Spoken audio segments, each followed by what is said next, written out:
Assalamualaikum warahmatullahi wabarakatuh.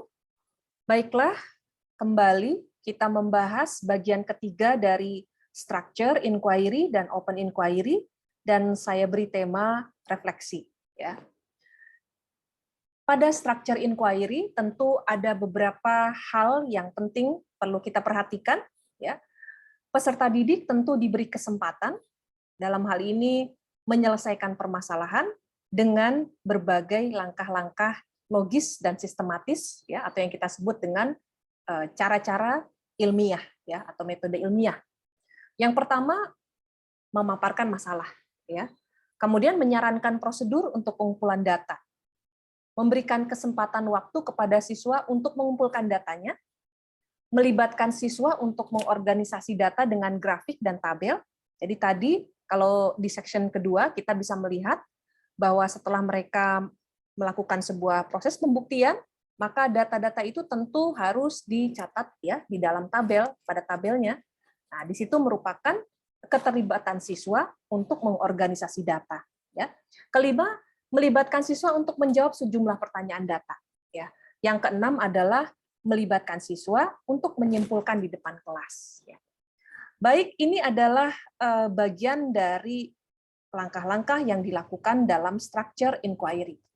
Berbeda dengan open inquiry, ya, dimulai dari masalah, namun kita bisa melihat bahwa masalah yang ada pada open inquiry tentu diberikan kebebasan untuk menyelesaikan masalah. Dalam hal ini, mereka dapat melengkapinya secara bebas dengan prosedurnya, dan mengorganisasi data, sama kan ya, langkahnya seperti structure, dan menarik kesimpulan. Jadi di sini dalam open inquiry, siswa diberi kesempatan untuk menyelesaikan masalah dengan berbagai perspektif ataupun konteks masalah itu sendiri. Dengan demikian, di sini tentu dari segi proses berpikir dan kematangan siswa itu tentu lebih tinggi. Ya. Keberhasilan kegiatan unstructured itu sangat bergantung setidaknya pada ketepatan dalam menyatakan masalah. Jadi di sini peran guru juga sangat penting untuk bisa memberikan saran apakah masalah itu bisa dilakukan atau diteliti, misalnya seperti itu. Yang kedua, memiliki kelas yang dipersiapkan untuk kerja. Ya, ini terkait tentu saja dengan manajemen kelas. Ya. Yang ketiga, dapat mengarahkan ketika menyisipkan saran atau pertanyaan dengan tepat. Nah, ini tentu peran kita tetap harus dilakukan dalam open inquiry ketika mereka melakukan sebuah proses, ya, menjalankan prosedur yang sudah mereka tentukan. Itu kita bisa menyatakan pertanyaan-pertanyaan yang bersifat monitoring, begitu ya, ataupun mengevaluasi dalam prosesnya. Ya. Kemudian memberikan open inquiry tentu pengalaman sains yang menarik untuk guru dan siswa, karena pada temuan-temuan yang mereka peroleh, misalnya untuk uji vitamin, ternyata apakah benar bahwa ada suplemen vitamin yang di sana tertulis memiliki kandungan vitamin C yang tinggi, apakah betul ternyata memang setelah diteliti benar adanya. Dan ini tentu akan memberikan informasi baru kepada mereka. Ada hal-hal yang menjadi sebuah pengetahuan. Dan ini yang saya sebut dengan inquiry merupakan sarana memproduksi pengetahuan. Ya. Ini ada satu contoh lain ya, kegiatan open inquiry, ya. Dan kita bisa melihat dalam kegiatan open inquiry ini adalah yang pertama, kita bisa membantu mereka untuk menuliskan tujuan kegiatan praktikum, ya. Yang kedua adalah arahkan mereka kepada dasar teori yang digunakan. Contoh misalnya yang kita ambil adalah peran jamur dalam fermentasi. Ini kan konteksnya sangat luas, ya. Nah, kemudian yang ketiga, buatlah rumusan masalah. Setelah itu buatlah hipotesis, dan kemudian mereka dapat menentukan variabel, baik itu variabel bebas, terikat, dan kontrol. Ya. Baiklah, di sini kita juga bisa melihat ya dalam unstructured inquiry, rancanglah alat bahan yang dibutuhkan untuk membuat produk fermentasi dengan menggunakan 3 substrat yang berbeda. Nah, kita bisa membebaskan kepada mereka. Misalnya bahannya itu ada yang dari singkong, ketan hitam, ketan putih, mereka bebas memilih.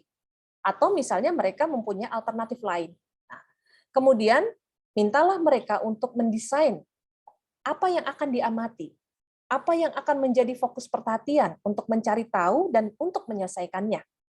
Lalu rancanglah bahan diskusi berupa pertanyaan-pertanyaan yang bisa membantu dalam menganalisis permasalahan yang ditemukan.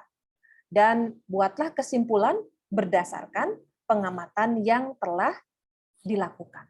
Ya, tentu ini akan menimbulkan informasi baru pada saat produk fermentasi itu dihasilkan, ternyata substrat yang berbeda tentu akan menghasilkan produk-produk makanan yang berbeda. Dan ini akan menimbulkan juga cita rasa. Ada yang senang dengan yang produk fermentasi bahan dasar singkong, ketan hitam, ketan putih, dan bahkan beberapa kegiatan open inquiry dapat memunculkan kreativitas baru lainnya. Ya. Di sini kita juga bisa mengambil satu saran ya dalam melakukan inquiry. Ya. Yang pertama tentu kita perlu mempersiapkan siswa, ya, mempersiapkan siswa dengan memaparkan masalah ya setidaknya 1 minggu lah ya sebelum melakukan eksperimen, sehingga mereka perlu mempersiapkan alat-alat ya ataupun sumber bahan kalau memang itu diperlukan. Ya. Yang kedua adalah sarankan kepada siswa bahwa suatu prosedur itu bisa bersifat tentatif, ya. Dan ini tentu akan membuat mereka memiliki berbagai alternatif-alternatif. Ya. Yang ketiga, diskusi tentu akan membuat siswa untuk memutuskan suatu prosedur alternatif yang dapat dicoba dalam eksperimen. Dan yang keempat, membiarkan siswa bereksperimen, membuat diskusi kelas setelah eksperimennya berakhir. Ya. Jadi ini juga bagian dari proses ya dalam pembelajaran. Sebagai refleksi, ya tentu ini menjadi satu catatan ya. Masih ada peserta didik di tingkat pendidikan dasar sampai menengah itu tidak diberi kesempatan untuk menangani kegiatan lab. Dan ini tentu menjadi sesuatu yang miris ya buat kita. Dan ini tentu harus kita aktifkan ya. Yang kedua adalah penanganan kegiatan praktikum tentu disarankan bertahap ya, dipandu sampai pada kegiatan yang dibebaskan. Jadi dimulailah dari structure gitu ya, dipandu, dibimbing, naikkan levelnya menjadi guided inquiry ya, di mana konteks masalah masih pada guru dalam hal ini, kemudian mereka diberi kesempatan untuk menentukan solusi alternatif prosedurnya, kemudian pada free open inquiry konteks masalah tetap ada pada guru, tetapi mereka diberikan kesempatan untuk mencari alternatif pemecahan masalah ya. Nah, di sini kita bisa melihat ya bahwa inquiry yang dilakukan secara berlevel tentu akan menghasilkan sesuai dengan harapan ya bahwa inquiry tidak saja dapat memberikan efek utama terhadap pembelajaran itu sendiri, tetapi juga memberikan efek iringan yang sangat positif ya. Demikian yang bisa saya sampaikan. Terima kasih. Assalamualaikum warahmatullahi wabarakatuh.